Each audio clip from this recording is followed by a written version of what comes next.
Halo semuanya, kembali lagi dengan aku Ima. Jadi pada video kali ini, aku akan membawakan atau menceritakan sebuah cerita yang sangat menarik dan mungkin juga relate ya dengan beberapa teman-teman yang menyimak video kali ini. Penasaran kan ceritanya gimana? Jadi jangan lupa ikuti sampai akhir ya. Oke, jadi dalam video kali ini aku akan membawakan atau menceritakan dengan tema mencari arah hidup pada usia dewasa awal. Aku akan membawakan cerita dari kenalanku. Kita sebut aja namanya ini si Putri ya. Jadi si Putri saat ini sudah berusia 28 tahun dan belum menikah. Dia merupakan lulusan sebuah universitas terkenal di Yogyakarta dengan jurusan akuntansi. Ia merupakan anak sulung dari 3 bersaudara dan bisa dibilang keluarganya ini berasal dari ekonomi menengah ke bawah ya. Seperti itu latar belakang dari si Putri. Lalu kemudian apa yang menjadi permasalahan dari Putri ini? Jadi permasalahan dimulai pada saat usia 26 tahun yang dimana ia mulai merasakan jenuh dengan pekerjaannya. Karena kan dia nih bekerja setiap harinya tuh kurang lebih 10 jam ya.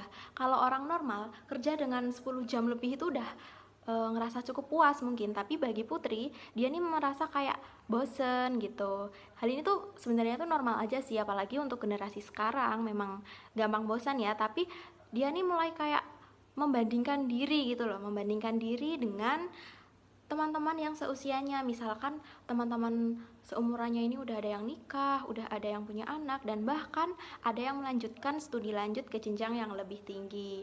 Nah dari situ dia kayak ngerasa dirinya itu kayak stuck gitu loh, kayak nggak berkembang gitu. Padahal kalau orang awam ngelihat dia itu ya sukses-sukses aja, yang dimana kan ya ini fresh graduate, abis lulus langsung dapat kerjaan gitu. Jadi permasalahan dimulai ketika usia 26 tahun, ketika dia mulai memutuskan untuk resign dari pekerjaannya. Nah, keputusan untuk resign dari pekerjaannya ini tentunya sangat kontroversial ya bagi keluarganya, karena kan ya gimana enggak gitu loh, fresh graduate, habis lulus langsung dapat kerjaan dengan gaji yang bisa dibilang kayak udah sangat lebih dari cukup lah untuk standar lulusan universitas S1 begitu. Nah, ketika dia memutuskan untuk resign dari pekerjaannya itu, dia ini sempat mengalami kayak rasa bersalah, kemudian depresi ringan, dan sempat juga sih dia ini kayak udah cerita gitu, sharing-sharing dengan teman-temannya, dan juga sudah sempat pergi ke psikolog. Nah, kemudian setelah ia memutuskan untuk resign dan kembali lagi ke rumahnya di kota Solo, dia nih mulai mencari hal-hal yang baru atau mencoba hal-hal yang baru, seperti kayak menulis di blog, kemudian mengikuti pelatihan online, dan bahkan sekarang ia berwirausaha secara online. Oke, jadi berdasarkan cerita Putri tadi, kira-kira apa ya yang melatar belakangi si Putri ini? Kira-kira apa yang terjadi dengan si Putri dari jika kita lihat dari perspektif mentalnya itu gimana? Jadi aku akan membahas kasus Putri ini dengan teori dari Erik Erikson, yakni teori psikososial, yang dimana usia Putri ini sedang berada dalam fase intimasi versus isolasi. Jadi mungkin di sini teman-teman masih ada yang belum tahu ya, apa sih fase intimasi versus isolasi itu. Jadi kita akan membahas itu terlebih dahulu, oke? Kita mulai dari yang pertama dulu, yakni fase intimasi. Jadi intimasi itu merupakan kemampuan untuk membentuk hubungan yang hangat, dekat, dan juga saling percaya.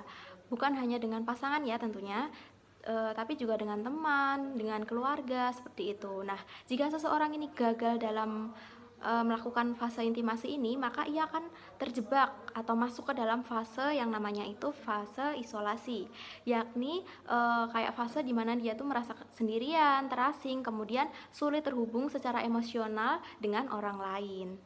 Nah, berdasarkan analisis kasus yang udah aku lakukan, bisa dibilang bahwa si Putri tadi itu terjebak dalam fase isolasi. Kenapa bisa aku mengatakan seperti itu? Karena kan terlihat nih dari dia nih kayak ngerasa jenuh, terus kosong, terus membandingkan diri dengan orang lain.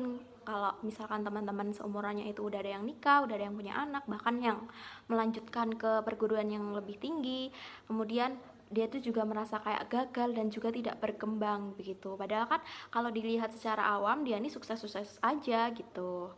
Nah, hal itu tuh kayak bentuk krisis identitas dan emosional yang dimana si Putri ini ngerasa kayak nggak tahu nih siapa sih dia yang sebenarnya tuh apa, terus kayak tujuan hidup dan juga makna hidupnya tuh dia tuh nggak tahu. Jadi dia merasakan yang udah aku sebutin di awal tadi seperti itu.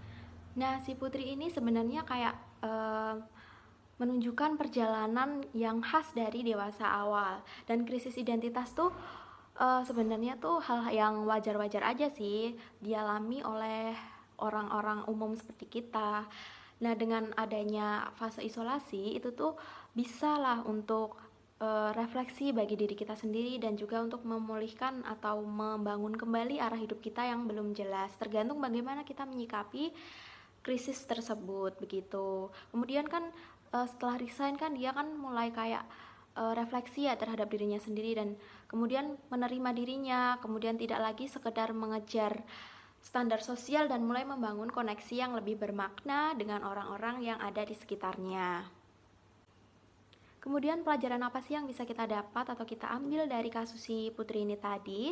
Yang pertama tentunya proses dalam mencari makna hidup itu bukan hal yang mudah dan juga instan terbentuk gitu aja.